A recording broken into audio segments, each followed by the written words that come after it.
करोड़ों दर्शकों का मिल रहा साथ। एमपी की बात एमपी न्यूज के साथ। पूरे भारत देश में क्लीन इंदौर का संदेश देने वाला शहर अब ग्रीन इंदौर की परिकल्पना को साकार करने के लिए रफ्तार पकड़ रहा है और इंदौर में 51 लाख पौधारोपण का एक दिन का रिकॉर्ड कायम होने जा रहा है। कुछ ही घंटों का वक्त बाकी है। पूरे देश की निगाहें देश के सबसे स्वच्छ शहर इंदौर पर टिकी हैं और ऐसे में इंदौर में वो तमाम बड़े चेहरे जो कि लगातार पूरा जीवन पर्यावरण की खातिर समर्पित किए हुए हैं, वो तमाम इंदौर की तरफ रुख कर रहे हैं। एक ऐसे ही नामचीन चेहरे से, मशहूर सेलिब्रिटी से आज आपकी मुलाकात कराएंगे एमपी न्यूज के इस खास सेगमेंट में। बिल्कुल ठीक समझे आप, हम बात कर रहे हैं ट्री मैन ऑफ इंडिया की, जिनका नाम है विष्णु लांबा जी। विष्णु जी, आपका बहुत बहुत स्वागत है। धन्यवाद। ट्री मैन ऑफ इंडिया, आप अंदाजा लगा सकते हैं कि क्यों उन्हें कहा जाता है। जब जहां जहां उन्होंने अपनी आंखों के सामने पेड़ों की कटाई दिखी तो उसकी लड़ाई लड़ी, और लड़ाई ही नहीं लड़ी बल्कि पर्यावरण को सहेजने के लिए पौधारोपण, वृक्षारोपण को अपने जीवन का लक्ष्य तक बना लिया। कई बड़े अवार्ड्स जो है उन्हें देश की सरकार ने दिए हैं और लगातार पूरे जीवन को उन्होंने समर्पित कर दिया है हमारी प्रकृति की खातिर, धरती माता की खातिर। और विष्णु लांबा अपने आप में एक मशहूर सेलिब्रिटी तो है ही, लेकिन मुझे ऐसा लगता है कि एक ऐसे समर्पित योद्धा हैं जो कि जहां पर वनों की कटाई होती है, पेड़ों की छटाई होती है, वहां पर उनका रक्षक बनकर पहुंच जाते हैं। तो tree man of India Vishnu ji, कैसा लग रहा है इंदौर आकर? क्योंकि ये देश का सबसे स्वच्छ शहर है और अब मुझे पूरी उम्मीदें हैं क्योंकि इंदौर की जनता अब इसे देश का सबसे ग्रीन शहर भी बनाने जा रही है। सबसे पहले तो एमपी न्यूज़ परिवार को मेरी शुभकामनाएं कि बहुत तेज गति से और बड़ी सुरक्षित रफ्तार से आप आगे बढ़ रहे हैं। बाबा महाकाल आप पर करुणा बनाए रखे। बहुत बहुत धन्यवाद। जमीन स्तर के कामों को आप उठा रहे हैं, मैं देख रहा हूं, आपके आने से पहले मैंने देखा। जी जी। देखिए, महाकाल के प्रति विशेष स्नेह, श्रद्धा, समर्पण, आत्मीयता, स्वयं को मैं अनन्य भक्त मानता हूं। महाकाल का बचपन से परिवार के संस्कार रहे। इस क्षेत्र में आता जाता रहा हूं। इंदौर आना, मां अहिल्याबाई होलकर की इस पावन धरा पर आना शुरू से ही मेरे लिए गौरव का विषय रहा। ओके। आपने कहा स्वच्छता के क्षेत्र में नंबर 1 आने वाला, लगातार इतने सातवीं बार आप लोग स्वच्छता के क्षेत्र में नंबर 1 आए हैं। जी जी। मुझे लगता है कि ये परिणाम इंदौर की जनता जनार्दन की इच्छा शक्ति के कारण हुआ है। बिल्कुल।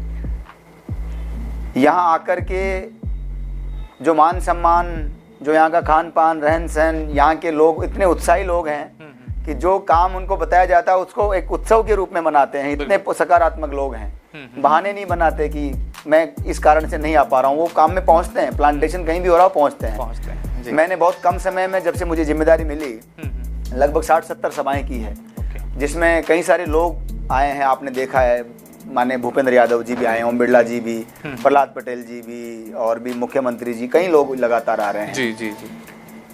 जहाँ भी जिसको कहा गया वो व्यक्ति पहुंचा है, उसने बहाना नहीं बनाया। जितने पेड़ लगाने की बात की गई वहां पर लगाया गया है। इंदौर आना एक तीर्थ करने जैसा है।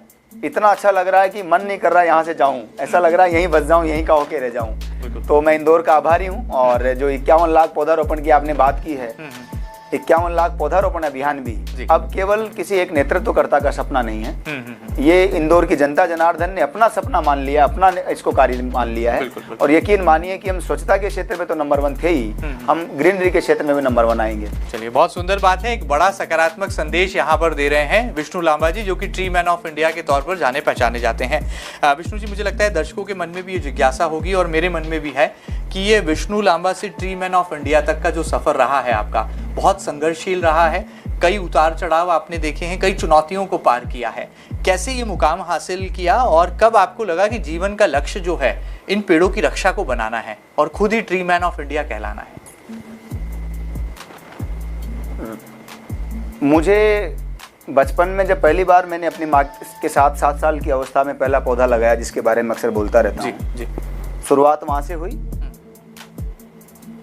कुछ चीज़ें मन में थी कि फौज में जाना है या नागा सन्यासी होना है या जो भी रामानुज संप्रदाय में जाना है, वो सब चीज़ें नहीं हो पाई, दीक्षा नहीं मिल पाई। तो इसी दिशा में चलते रहे। संघ का काम करने का अवसर मिला किया।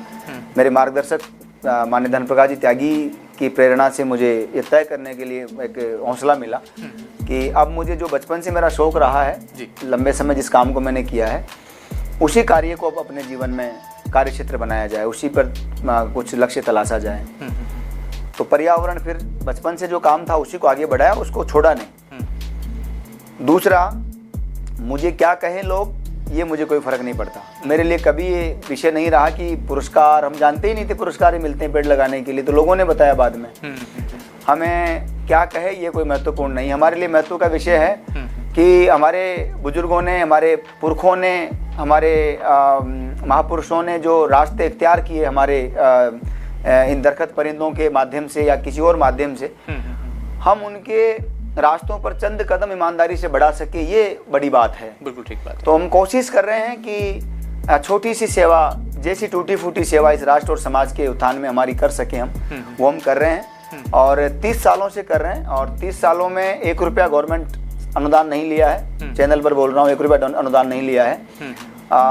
भारत के 22 स्टेट में काम कर रहे हैं, दुनिया के 13 देशों में पहुंच गए, वहाँ भी काम कर रहे हैं। अभी विदेश यात्रा से लौटा हूँ, वहाँ भी काम करके लौटे हैं। वापस यहाँ से इंदौर के बाद तुरंत फिर किसी कंट्री में जाना है। ये सब चीज़ें चल रही है, तो महाकाल करवा रहा है। तो यहाँ की आपने तीसरी बात की 51 लाख पौधारोपण की, तो आप देख रहे हैं किस जुनून से लोग लगे हुए हैं। तो मैं तो इस बात को बड़प्पन मानता हूँ यहाँ के लोगों का कि वो चाहते तो किसी भी सेलिब्रिटी को बुला सकते थे, बड़ी से बड़ी ताकत को, वो सचिन को बुला सकते थे, वो अमिताभ साहब को किसी को बुला सकते थे। एक सामान्य बागवान को उन्होंने चुना, तो बड़प्पन इन लोगों का। मेरी जिम्मेदारी यह है कि अब 51 लाख पौधारोपण अभियान मैं अपनी क्या भूमिका निभा सकता हूँ, तो मैं ईमानदारी से अपनी कोशिश कर रहा हूँ। चलिए, बड़ी बात है। यहाँ पर दर्शकों को बताते हैं कि इंदौर में जो 51 लाख पौधारोपण का महा रिकॉर्ड बनने जा रहा है, उसके ब्रांड एम्बेसडर भी जो हैं वो विष्णु लांबा जी हैं और बड़े ही सरल हैं, सहज हैं और पर्यावरण और प्रकृति के इतने करीब हैं कि ऐसा लगता है कि उनकी बातों में जैसे ग्रीन इंदौर या हरित क्रांति जो है वो अपने आप में परिभाषित होती है, अभिव्यक्त होती है। आगे बढ़ते हैं। विष्णु जी, आपके हम जब पुराने संघर्ष की कहानी को पढ़ते हैं तो हमने देखा है कि कई बार आपके ऊपर जानलेवा हमले भी हुए।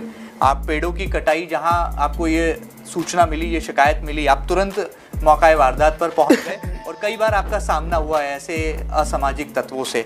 क्या कोई जीवन का एक ऐसा अनुपम पल रहा जिसको आप हमारे साथ साझा करना चाहेंगे, जब आपको लगा कि एक तरफ जिंदगी है और दूसरी तरफ जो है प्रकृति प्रेम है, या कहा जा सकता है कि पूरी तरह से आपकी जान जाने वाली थी? कैसे आप इन संघर्षों को पार करते हैं और ये पूरी कहानी, दास्तान को थोड़ा हमारे साथ साझा? जब मैंने पहली बार सुना जी कि प्रकृति हमारी रक्षा करती है, हम प्रकृति की नहीं करते, प्रकृति हमारी रक्षा करती है, तो मुझे बड़ा अजीब सा लगा, हंसी सी आई थी। लेकिन जब मुझ पर ये जानलेवा हमले हुए, बनास में हमले हुए, टोंक में हमले हुए, इधर यहाँ पर हाईवे पर हमले हुए, षड्यंत्रों में मुझे फंसाने का प्रयास किया गया, वहाँ भी वो लोग विफल रहे, जो भी बहुत सारे लोग। जब आपके ऊपर हथियार चल रहे होते हैं, जब आपके ऊपर बंदूक तान दी जाती है, तो उस समय मेरे ख्याल से हो सकता है, पता नहीं ठाकुर जी क्या कृपा है, मेरे डिक्शनरी में डर नहीं है सर। मुझे नहीं पता डर क्या होता है, मैं मतलब अलग दुनिया का इंसान हूँ। तो मैं नहीं लगा कभी, और बड़ा अच्छा लगा संघर्षों से सामना करना, मुझे तो कोई बोर नहीं रहा।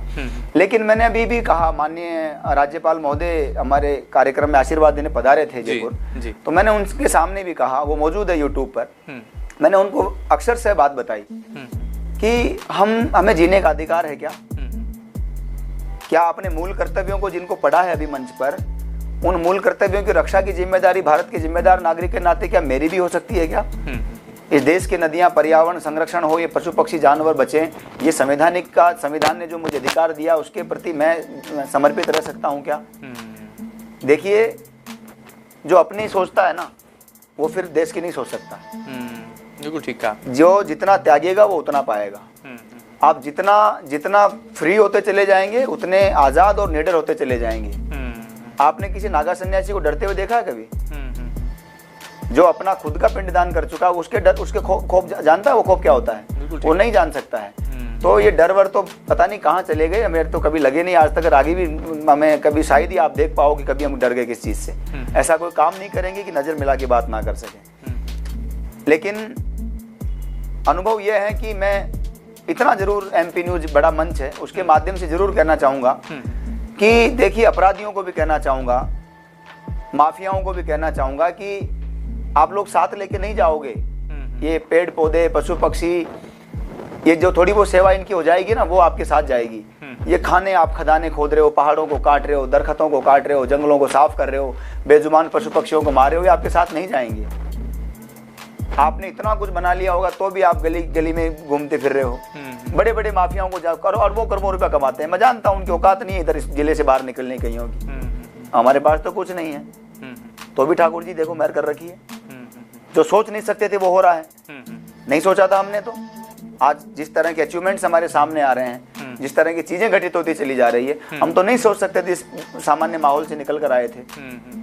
तो सबसे बड़ी जो साझा करने की बात है वो ये है कि ऐसे हमले होते रहेंगे, हर बार होंगे और अभी और ज्यादा होंगे। आप इसका डटकर सामना करने के लिए तैयार? हमें कोई फर्क नहीं पड़ता, आने वाले समय में जब भी जो जैसा सामने आके करे। पिछवाड़े से आप कभी विष्णु लांबा अगर आपको खबर पढ़ने को मिले, आप लोग चलाओगे भी टीवी पर, ट्री मैन इज नो मोर, तो ये मान के चलिएगा कि पीठ पे विष्णु लांबा की गोली मिलेगी आपको, सामने आके मारने की औकात नहीं है किसी की। ये ठाकुर जी ने सांस दिया है। तो इतना भावनात्मक लगाव कैसे है पृथ्वी माता से, पहाड़ों से, ये वनों से? सर मैं तो ये तो नहीं कह सकता कि लगाव कैसे है, लेकिन मेरे साथ हर जगह चीजें जुड़ी चली गई। मैं दूर भी होता रहा, जानबूझकर नहीं हुआ। मैं मतलब मेरी इच्छा थी कि बीएसएफ में जाऊं, तो उधर जाने की कोशिश थी, नहीं जा पाए, फिर दरकतों में लौट आए। सन्यासी की होना चाहते थे, दीक्षा लेना चाहते थे, भगवा सन्यासी होना चाहते थे, नहीं हो पाए, फिर लौट आए। संघ में प्रचारक के रूप में जाने का अवसर था, लेकिन वहां पर पर्यावरण नहीं था, तो इस कारण से वापस आना पड़ा कि नहीं यार पर्यावरण नहीं है। तो वो उन्होंने शुरू किया, भी आज शुरू किया है कुछ सालों पहले, और अच्छा काम हो रहा है अब पर्यावरण गतिविधि के माध्यम से, लेकिन तब नहीं था। तो हमेशा प्रकृति ने मुझे खींचा है, मैं नहीं गया हूँ उधर। अब मुझे पता नहीं क्या महाकाल चाहता है, लेकिन जो ठाकुर जी ने तय किया उस रास्ते पर हम बढ़े। और 30 साल हो गए सर, हमारी ईमानदारी में, हमारी इस प्रकृति प्रेम के प्रति निष्ठा में कोई कमी नहीं आई। निष्ठा की पराकाष्ठा करने में हमने कोई कमी नहीं छोड़ी। चलिए, बड़ी बात है। तो दिनों दिन ये जो प्रकृति से प्यार है, प्रकृति से जो प्रेम है, ये इसमें इजाफा ही हो रहा है, बढ़ोतरी हो रही है। और हम उम्मीद करते हैं कि आप जैसे जीवन के सफर में आगे बढ़ें तो ये प्रेम और बढ़ता जाए, इसका दायरा भी विस्तारित होता जाए और कई लोगों के लिए आप प्रेरणा भी बने।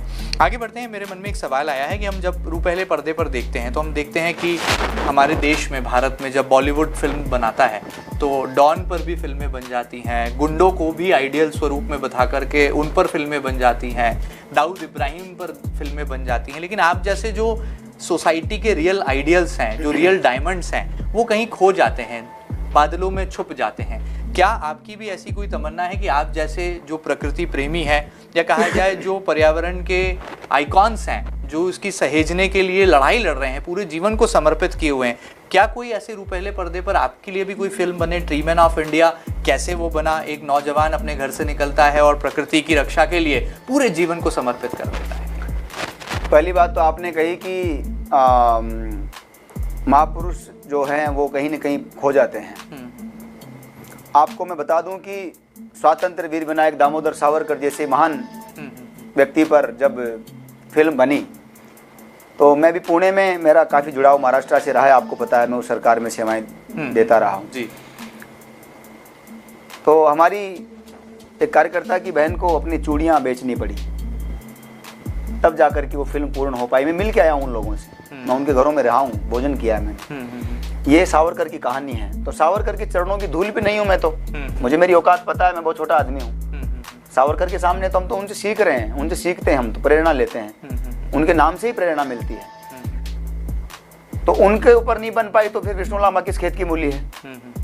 दूसरा, मेरी कभी इच्छा नहीं रही कि मुझ पर कोई फिल्म बने। और एग्जाम्पल देता हूँ आपको, 2 बड़े उदाहरण देता हूँ। बिल्कुल।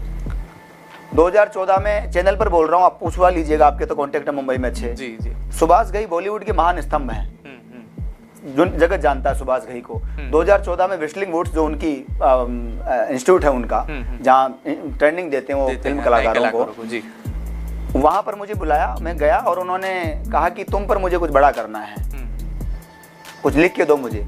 आपको आश्चर्य होगा, मैंने एक कलम नहीं चलाई आज तक, और सुभाष घई साहब को दोबारा इस बारे में चर्चा भी नहीं की मैंने। उसके बाद मिलना हमारा हुआ, कई जगहों पर हुआ, 2-3 बार हुआ। दूसरा उदाहरण, मैं महाराष्ट्र के वन और पर्यावरण मंत्री के एक छोटे से सेवक के रूप में वहां पर 4 कदम में चला और बड़े बड़े दिग्गजों के बीच में चला।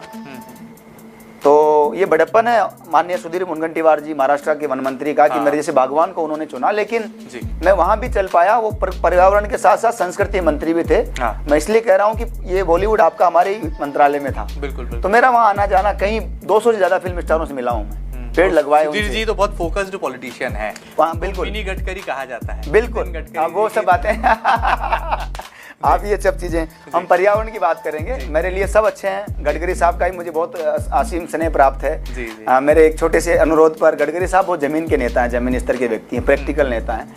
जयपुर भी पधारे हमारे पक्षियों के अभियान कार्यक्रम में, जी। चाहे वो देवेंद्र जी हों, चाहे वो तावड़े जी हों, सेलार साहब हों, या हमारे माननीय सुधीर तमाम मुनगंटीवार राजनेता जी बड़े हों। चेहरे हों। सब लोगों का बड़ा आशीर्वाद मिला, चाहे दूसरे हों, आदित्य भाई हो, दूसरे हों, वहाँ ऐसा कुछ नहीं है। लेकिन बड़ी बात यह है कि वो सब हमारे उसमें था।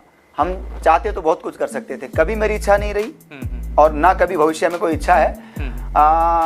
एक आ जाता है, नई पीढ़ी से भी मैं कहना चाहूँगा एमपी न्यूज़ के माध्यम से, आ जाता है जो नया नया काम करते हैं, उनको पुरस्कार, पद, प्रतिष्ठा।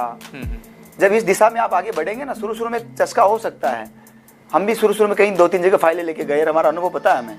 लेकिन जब इतने सारे पुरस्कार मिल गए तो पता चल गया कि सच्चा पुरस्कार क्या है। मंजिल अभी दूर है, ये तो नहीं पड़ाव है। नहीं, मंजिल तो मुझे नहीं पता हमारी मंजिल क्या है। मैं तो मुझे लगता है हमारी मंजिल ये है कि विधाता सिर्फ इतनी करुणा करे कि जो हमारे महापुरुष जिस रास्ते पर हमें दिखा गए हैं, उस रास्ते पर हम चलने का साहस जुटा सके, हम 2 कदम चल सके, बस जी, जी। इतना हमारी बस ये तमन्ना है, यही मंजिल हमारी। ये राष्ट्र और समाज के उत्थान के लिए, इस भारत की वंदना के लिए, इस माँ की, भारत माता की सेवा के लिए जितना करना चाहते हैं उसका 1000वां भाग भी अभी नहीं कर पाए। हमारी असरतों की बात छोड़ दीजिए, लेकिन जो हो रहा है, एक जिंदगी समर्पित की है अभी तो यार, हम हजारों जिंदगियां समर्पित करने को तैयार है भारत के लिए। आप क्या बात करते हैं? लेकिन सुभाष घई साहब को तो आपने रोक दिया, लेकिन अब आगे भविष्य में कोई फिल्म निर्माता, मैं तो इरफान भाई के साथ काम कर चुका, आपने देखा है, मैं चंबल के डाकुओं में रहा, पान सिंह तोमर के समय में। जी, कभी कुछ किसी नहीं को चाहिए। रोकेंगे तो नहीं? भविष्य में कोई फिल्म डायरेक्टर अगर बनाना चाहेगा ऐसी कहानी कि हमारे देश मैं के भविष्य की कोई बात नहीं कर रहा, मैं सिर्फ इतना कह रहा हूँ कि अगर हमारे जीवन के चंद लम्हे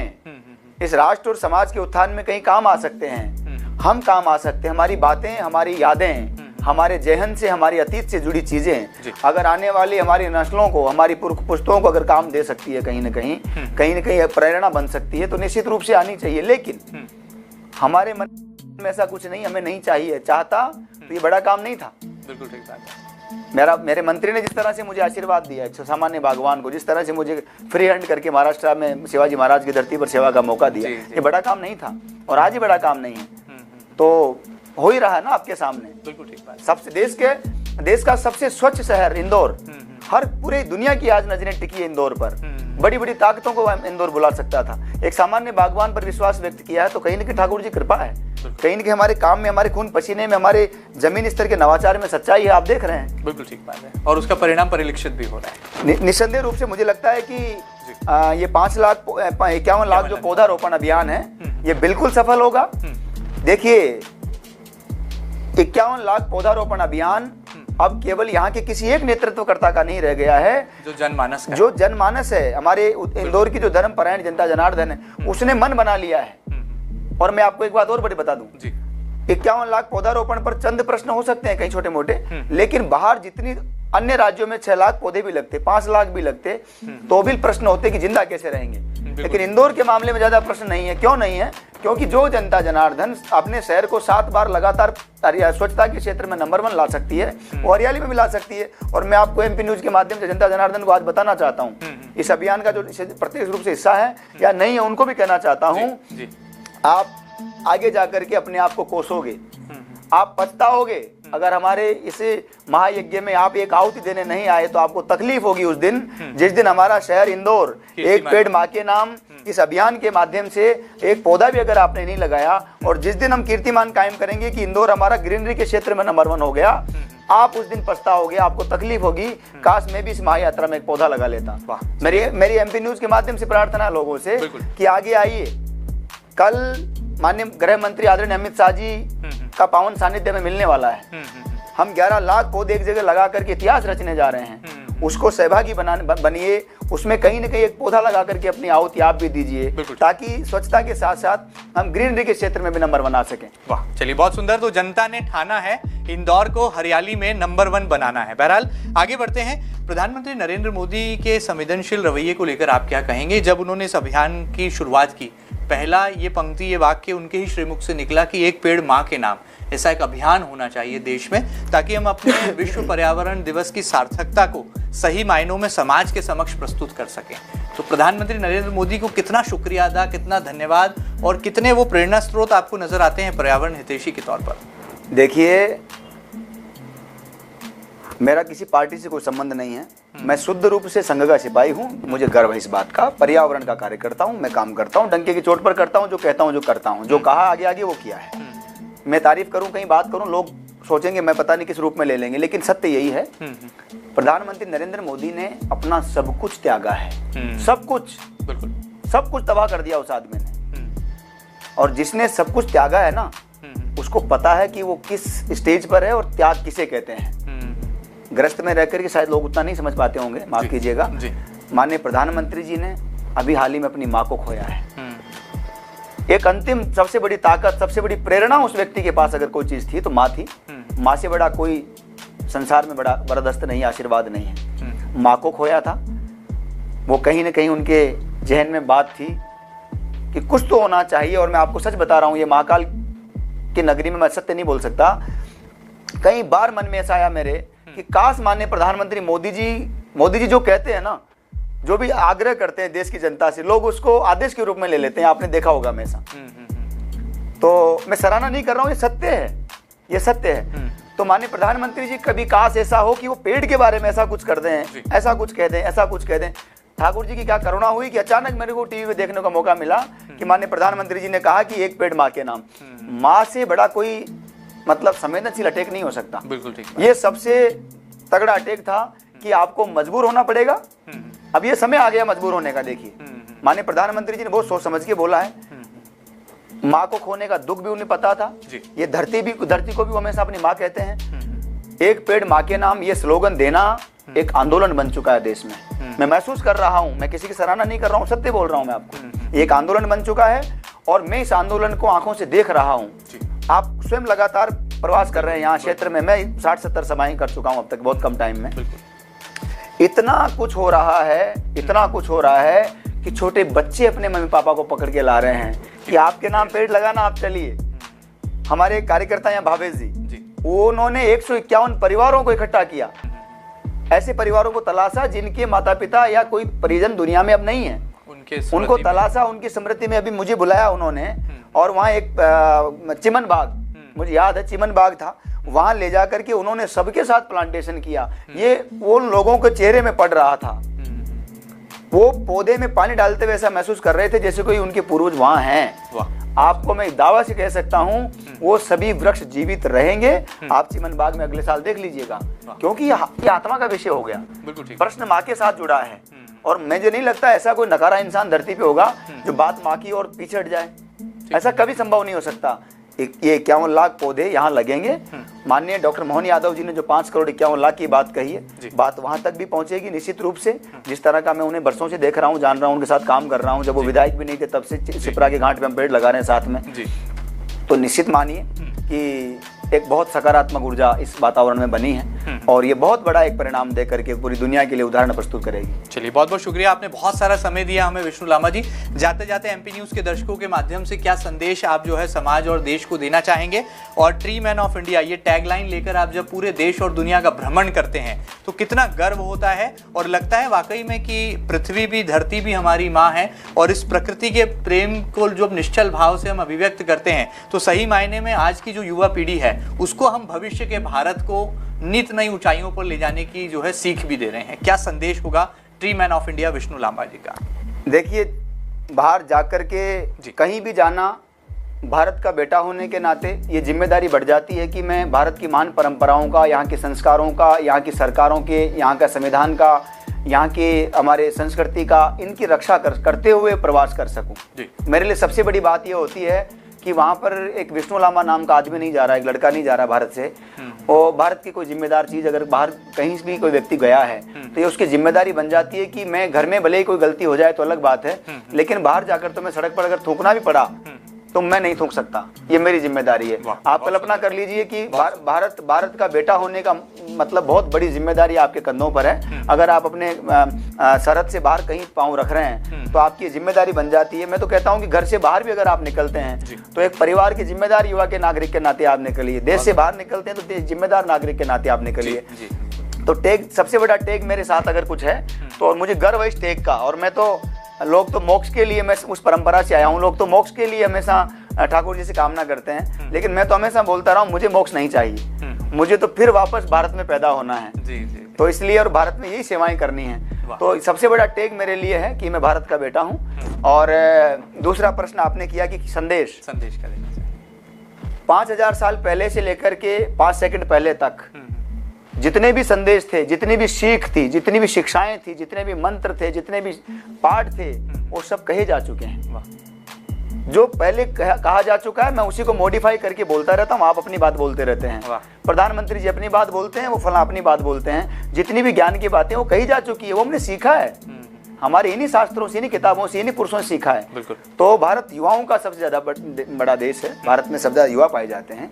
भारत के युवाओं ने, आपने देखा होगा कोरोना काल में मानवता की सेवा, कोई भी संकट आया हो, चाहे सुनामी आई हो, चाहे वो कोरोना आया हो, चाहे रूस यूक्रेन के युद्ध में लोग फंस गए हों, हर जगह भारत के युवा ने अपनी महत्वपूर्ण भूमिका दर्ज कराई है। और मैं युवाओं से हमेशा यही प्रार्थना करता रहा हूँ, और मुझे बड़ा स्नेह मिलता है युवाओं का, बड़ा स्नेह मिलता है। जहाँ भी जा रहा हूँ, अभी आप देख रहे हैं टोला का टोला मिलने के लिए आता है, जहाँ भी मैं जा रहा हूँ पूरे इस क्षेत्र, मध्य प्रदेश के इधर इंदौर के आसपास के क्षेत्रों में। उन सबसे सिर्फ यही प्रार्थना है, आप अपने जीवन में हर चीज़ का अपना महत्व हो सकता है, लेकिन बड़ी तकलीफ होती है कभी कभी। आप न खाने का खाते हैं, न पीने का पीते हैं, न देखने का देखते हैं, न करने का करते हैं, न सोचने का सोचते हैं। आपके ऊपर भारत का बेटा होना सबसे बड़ी जिम्मेदारी है, कम से कम। और बाकी जो भी क्षेत्र में आप काम करते हैं, आने वाले 2047 में भारत आजादी के 100 साल पूरे कर रहा होगा। जी जी।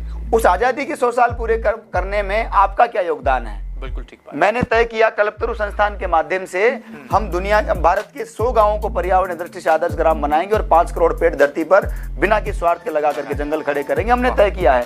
आपने क्या तय किया है? बिल्कुल ठीक बात। आप भी 2047 तक के लिए, भारत की आजादी के 100 साल पूरे करने वाले वर्ष के लिए आज से तैयारी कीजिए, जुट जाइए, अपने कामों को संभालते रहिए, लेकिन ये मत भूलिए कि इस राष्ट्र और समाज के प्रति आपकी एक जिम्मेदारी है। और आगे आइए, इस भारत को जितना ताकतवर आप बनाएंगे, भारत को जितना शक्तिशाली होगा, भारत का शक्तिशाली होना विश्व की श्रेष्ठ सेवा की गारंटी है। मैं हमेशा बोलता रहा हूँ, भारत जितना ताकतवर होगा उतना ही दुनिया की अच्छी सेवा कर सकेगा। इसलिए भारत को शक्तिशाली बनाने के लिए अपनी जो भी सहभागिता आप दर्ज करा सकते हैं, जरूर कराइए। चलिए जुट जाइए, क्योंकि यहाँ पर ये धरती पकड़ भी है, योद्धा भी हैं और पर्यावरण प्रेमी भी हैं, और कहा जा सकता है कि घुमक्कड़ भी हैं। राजस्थान की धरती से आते हैं, लेकिन पूरे देश और दुनिया की भ्रमण पर चलते हैं, क्योंकि प्रकृति प्रेम इतना है जो कि कूट कूट कर भरा है। और मुझे लगता है कि विष्णु लांबा जी की बातों में खुद ब खुद जो है धरती माता के प्रति एक सम्मान का भाव है, और हमारे पेड़ों, हमारे वृक्षों की रक्षा का एक दृढ़ संकल्प भी है। उम्मीद की जा सकती है कि ट्री मैन ऑफ इंडिया न केवल भारत तक बल्कि पूरे विश्व भर में जो है एक बड़ा पैगाम लेकर इसी तरह से अपने सफर को बदस्तूर जारी रखेंगे, और आने वाले कल में नित नई ऊंचाइयों पर जाते भारत को युवाओं से जोड़कर फिर एक नए लक्ष्य की ओर आगे बढ़ते जाएंगे। उम्मीद है कि इंदौर आने वाले कल में 51 लाख पौधारोपण का न केवल महाकीर्तिमान रच देगा, बल्कि पूरे देश को एक आदर्श शहर के तौर पर भी अपनी व्याख्या, अपनी कहानी को साझा करेगा। ये खास बातचीत आपको कैसी लगी हमें जरूर बताइएगा, और ताजा तरीन खबरों के लिए कहीं मत जाइएगा, लगातार बने रहिएगा आपके अपने न्यूज चैनल MP न्यूज के साथ। फिलहाल इतना ही, नमस्कार। करोड़ों दर्शकों का मिल रहा साथ, MP की बात MP न्यूज के साथ।